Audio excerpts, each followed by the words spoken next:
Sometimes when we're solving inequalities, it's helpful to solve two inequalities at once. And there's two different ways that we can approach this, either with an and or an or. We want both of them to be true, or we want one or the other, but not necessarily both. So let's look at a few examples of this. Let's start with or. 1/4 y is less than -1, or 3 plus y is greater than or equal to 5. So how we approach this is start by just solving them individually. For the one on the left, we would need to multiply everything by 4. 1/4 y times 4 is 1 y. 4 times -1 is -4. So that one's now done. The one on the right, I would subtract 3 from both sides. That would give me y is greater than or equal to 2. So it's either less than 4 or greater than or equal to -2, or greater than or equal to +2. And we can graph this. Here's -4, 0, 1, and 2. I want numbers smaller than -4, but don't include it, so we'll put an open dot on -4. I also want numbers bigger than 2, and I want to include 2. So we have this is our graph. For another one, m plus 3 is less than or equal to -3, or m minus 1 is greater than -6. So for the one on the left, I can subtract 3 from both sides and have that m is less than or equal to -6. On the right, add 1 to say that m needs to be bigger than -5. And I only need one or the other of these to be true. So if I try to graph it, I want numbers smaller than -6, so we'll graph to the left of -6. And since it's less than or equal to -6, we can include a closed dot there. For the equation on the right, I don't want to include -5, so open dot, but I want all the numbers bigger than it. So we'll shade to the right of that.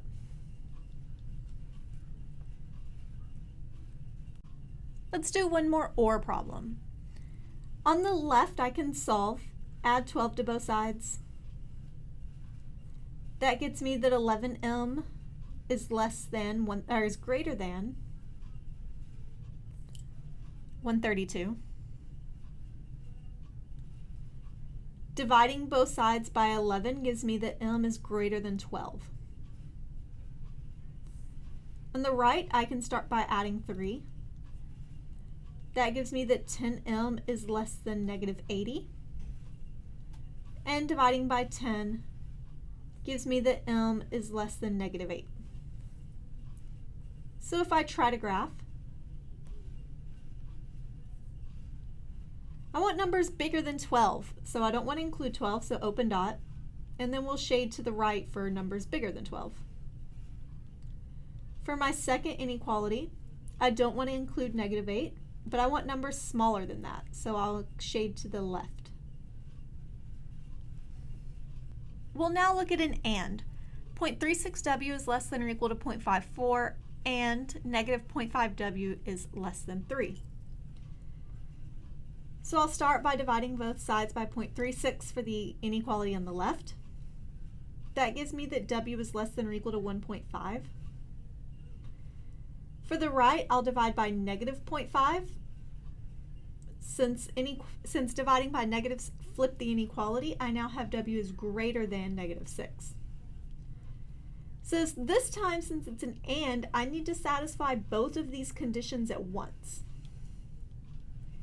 So first, this one on the left says I'm going to include 1.5. The one on the right says I will not include 6. So I'll go ahead and put my closed dots and open dots. I need to be smaller than 1.5, so I'm going to shade to the left of 1.5. But I also have to be bigger than -6 at the same time. So I'm just going to shade in between these 2 points. It's all the numbers between -6 and 1.5, including 1.5.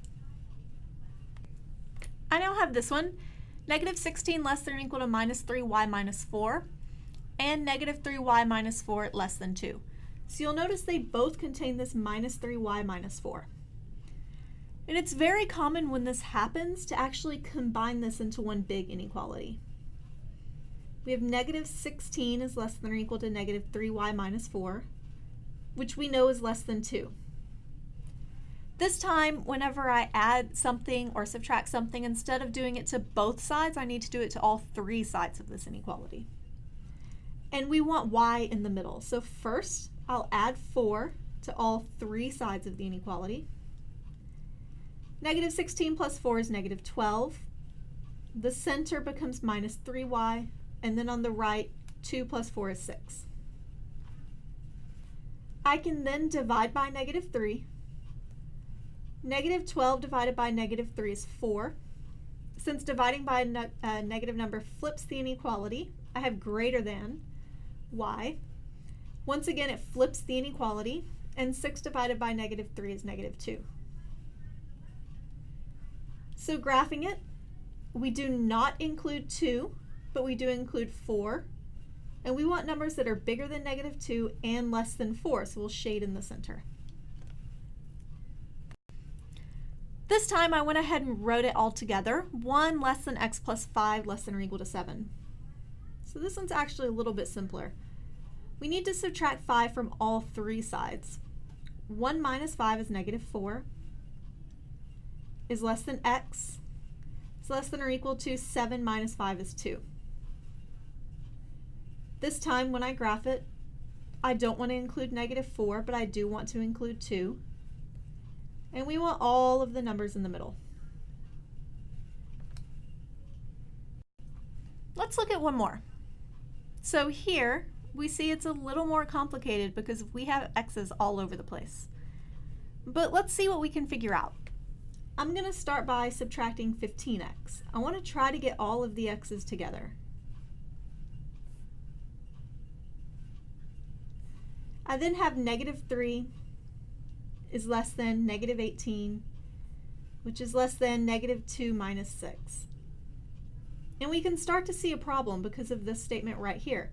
Negative 3 is not less than negative 18. So therefore, this would actually have no solution.